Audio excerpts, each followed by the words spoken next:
la téléconsultation en EHPAD consiste à équiper progressivement l'ensemble des EHPAD des Hauts-de-France, des 600 EHPAD, de dispositifs techniques permettant de consulter son médecin traitant, je précise, son médecin traitant, ou à défaut de médecin traitant, une organisation territoriale de soins type CPTS. Sur le plan pratico-pratique, la consultation se fait bien sûr avec l'accord du patient ou de sa tutelle, et avec toujours un soignant qui est une infirmière de l'établissement qui a été formée préalablement. On pratique des soins programmés, des soins non programmés. Programmés, c'est-à-dire par exemple du renouvellement de traitement. Non programmé, c'est le patient qui va mal aujourd'hui, qui allait très bien hier, pour éviter de se déplacer sans arrêt dans ces établissements.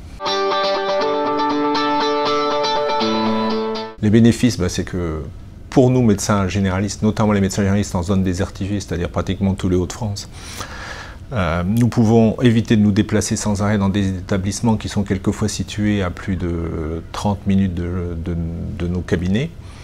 Nous gagnons donc effectivement ce temps. Nous créons des liens supplémentaires avec les soignants et avec les patients. Et on s'y retrouve, on va dire, largement par le fait qu'actuellement beaucoup de médecins refusent d'intervenir dans les EHPAD, sachant que c'est très chronophage. L'aller-retour, y compris en ville, parce qu'en ville c'est d'autres problèmes de stationnement, de feux rouges, etc., d'embouteillage.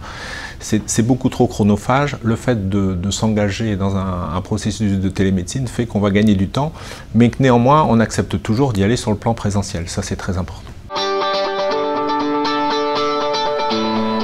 Bon, alors moi évidemment je ne suis pas dans les instances gouvernementales. Ce qu'il faut faire, c'est expliquer, je crois, et réexpliquer, pour ce qui est du monde libéral, ce que c'est que la télémédecine. C'est pas l'ubérisation de la médecine, c'est pas la fin du lien, c'est pas la déshumanisation de la médecine, c'est qu'un outil qu'on met à notre disposition, qu'on a voulu simple, basique, tout au moins dans les Hauts-de-France.